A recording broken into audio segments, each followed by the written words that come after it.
আর এই যোগ্য অযোগ্য তালিকা নিয়েই বার্তা শিক্ষামন্ত্রী। আইনি পরামর্শ নিয়ে যোগ্য অযোগ্য তালিকা প্রকাশের আশ্বাস। শিক্ষামন্ত্রীর দাবি, সিবিআই যোগ্য অযোগ্য বাছাই করেছে।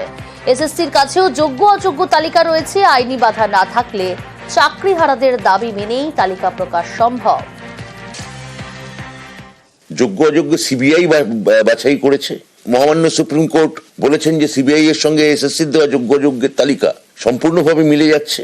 তাহলে যোগ্য অযোগ্যের তালিকা সিবিআই জানে, এসএসসিও জানে। মহামান্য বিচারক দেবাংশু বসাক তার ডিভিশন বেঞ্চও স্পষ্টভাবে উল্লেখ করেছেন তার রায়ে যে হ্যাঁ, যোগ্য অযোগ্য এখানে একটা তালিকা আছে, যদিও সেই তালিকা সন্দেহের ঊর্ধ্বে নয়, অন্য কথা, কিন্তু যোগ্য অযোগ্য তালিকা একটা আছে এবং সেটা সুপ্রিম কোর্টও জানে।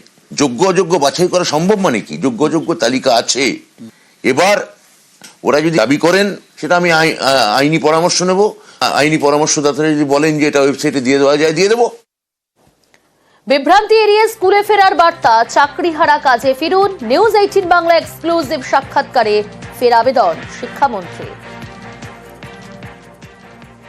আপনি যদি কর্মক্ষেত্রে যদি না যান ক্রমাগত, তাহলে তো আপনার কর্মক্ষেত্রের থেকে আপনার পজিশন কমে। আপনি যতই আইনিভাবে থাকুন, আপনার হাতে অ্যাপয়েন্টমেন্ট লেটার থাকতে পারে, আপনার হাতে অমুক থাকতে পারে, তমুক থাকতে পারে, কিন্তু আপনি যখন যান না, তখন কি হয়? আপনি যে কর্মক্ষেত্রে কাজ করেন সেখান থেকে আপনার বিলঙ্গিং কমে। আমরা তো আইনি মানে আবেদন করব, ক্লারিফিকেশন মানে আমরা ব্যাখ্যা চাইব, বা রিভিউ পিটিশন মানে পুনর্বিবেচনা করতে বলবো।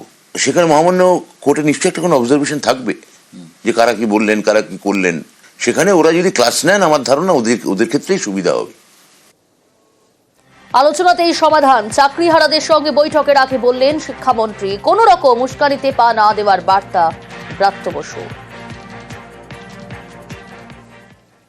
আমি তো আবার বলবো যে আপনাদের কাজ হচ্ছে এখন মুখ্যমন্ত্রী আমাদের সঙ্গে বৈঠক করা, যতক্ষণ না ক্লারিফিকেশন এবং রিভিউ পিটিশন হচ্ছে ততক্ষণ ধৈর্য ধরা। আমি তো অনন্তকাল ধৈর্য ধরতে বলছি না। তা আপনারা বৈঠকটা করুন, আপনাদের যে দাওয়াই আছে সেগুলো দিন, সেগুলো সরকার কিভাবে এগোচ্ছে সেটা পর্যবেক্ষণ করুন, তারপর আপনারা আন্দোলনের রাস্তায় যান। চাকরিহারাদের স্কুলে ফেরার প্রসঙ্গ, বেতন নিয়ে সাবধানী উত্তর শুভেন্দু অধিকারীর।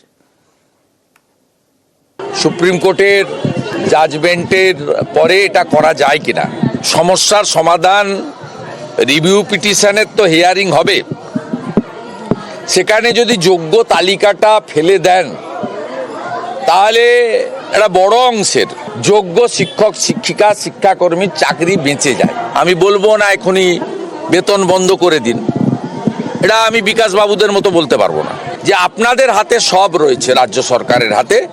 সুপ্রিম কোর্ট আগের চিফ জাস্টিস মাননীয় চন্দ্রচূড়জি, বর্তমান চিফ জাস্টিস মিস্টার সঞ্জীব খান্নাজি 16 বার আপনাদের সুযোগ দিয়েছে।